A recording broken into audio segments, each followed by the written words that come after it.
नमः शिवाय दोस्तों, आप सभी का मेरे चैनल नारायण रत्नावली में स्वागत है। आज की इस वीडियो में मैं आपको बताने जा रही हूँ कि अगर आपकी कुंडली में पितृ दोष है तो कुछ मंत्रों के जाप से आप पितरों को प्रसन्न करके उनका आशीर्वाद पा सकते हैं और पितृ दोष से मुक्ति पा सकते हैं।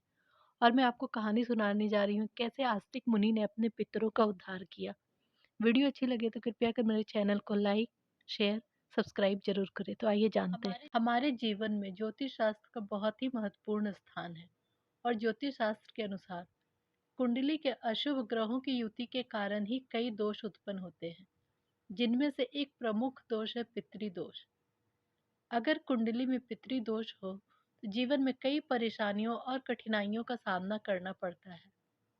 धर्मशास्त्रों के अनुसार जब पितृदोष होते हैं तो कई तरह की समस्याएं आती हैं, जैसे धन की कमी होना, विवाह में देरी होना, वैवाहिक जीवन में लड़ाई झगड़े होना, संतान प्राप्ति में देरी होना इत्यादि। ज्योतिष शास्त्र में पितृदोष को दूर करने के लिए कुछ मंत्र बताए गए हैं, जिनका जाप करने से पितृ प्रसन्न होते हैं और पितृदोष से छुटकारा मिलता है।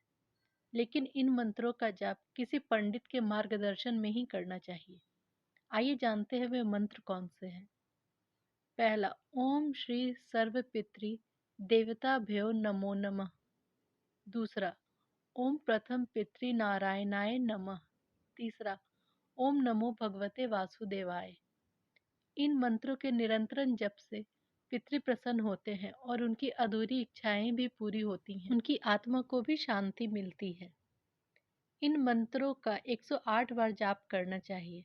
अगर आप 108 बार जाप नहीं कर पा रहे हैं तो 11 बार भी कर सकते हैं, इससे भी लाभ होगा। पूरे मन से, श्रद्धा भाव से अपने पूर्वजों की आत्मा की शांति के लिए इन मंत्रों का जाप करें। मंत्र जाप करते समय इस बात का विशेष ध्यान रखें कि किसी भी शब्द का उच्चारण गलत ना हो। इन मंत्रों की जाप पूरे विधि विधान के साथ करने से पितरों को मुक्ति मिलती है और साथ ही साथ उनका आशीर्वाद भी प्राप्त होता है। आइए सुनते हैं आस्तिक मुनि की कहानी, उन्होंने किस प्रकार पितरों का उद्धार किया। प्राचीन काल में एक ऋषि थे जिनका नाम था जरत्कारु। यह नाम दो शब्दों जरा और कारू से मिलकर बना। जरा का अर्थ होता है छीन और कारू का अर्थ होता है हृष्ट पुष्ट। ऋषि जरत्कारु का शरीर पहले हृष्ट पुष्ट था, जो बाद में तपस्या के कारण जीर्ण शीर्ण हो गया था। वे सदाचारी ब्रह्मचारी रहना चाहते थे, इसलिए उन्होंने विवाह नहीं किया। एक बार वे सूखे कुएं के पास से गुजर रहे थे, तभी कुएं के अंदर से आती आवाजें सुनकर थोड़ी देर रुके और भीतर झांका। वहां उन्हें एक तिनके को पकड़े हुए कुछ पितर उल्टे लटके हुए दिखाई दिए। उस तिनके को भी चूहा काटने का प्रयास कर रहा था। जरत्कारु ने जब उनकी यह अवस्था देखी तो इसका कारण पूछा। तब उन पितरों ने कहा, ब्राह्मण, हम यायावर नामक ऋषि हैं। हम अपने कर्मों से पितर लोक में गए, लेकिन हमारा तर्पण करने वाला वंश में कोई नहीं है। हमारे वंश में एक ही संतान है, जरत्कारु, और वह है जब तक हम लटके हुए हैं। उसके बाद हमारा वंश नष्ट हो जाएगा और हम गड्ढे में गिर जाएंगे। यदि जरत्कारु विवाह कर हमारे वंश को चलाएगा, तभी हम इस दुर्गति से बच सकते हैं। यदि आपको रास्ते में कहीं जरत्कारु मिल जाए तो इसे यह बात समझा देना। इस पर जरत्कारु ने कहा, पितरों, मैं ही जरत्कारु हूँ।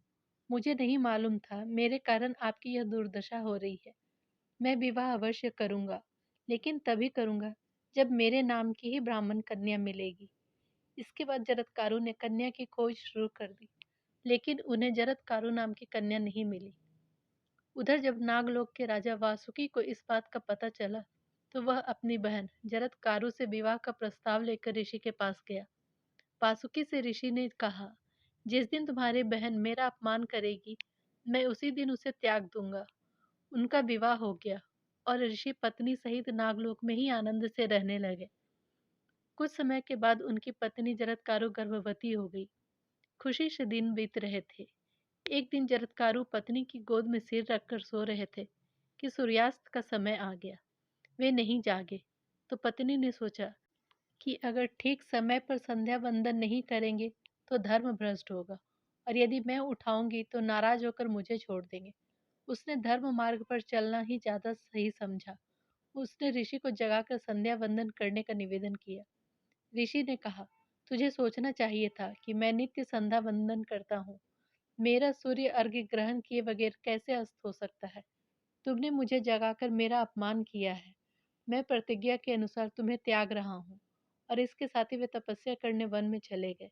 इधर गर्भवती ऋषि पत्नी जगतकारु ने समय पर सुंदर पुत्र को जन्म दिया, जिसका नाम आस्तिक रखा गया।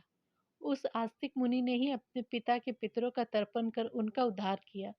साथ ही सम्राट जन्मजय के द्वारा किए गए नाग यज्ञ में तक्षक और संपूर्ण नागवंश को भस्म होने से बचाया। आज भी सांप काटने पर सांप भय की मुक्ति से उनका स्मरण किया जाता है। दोस्तों, वीडियो अच्छी लगे तो कृपया कर मेरे चैनल को लाइक, शेयर, सब्सक्राइब करें। धन्यवाद।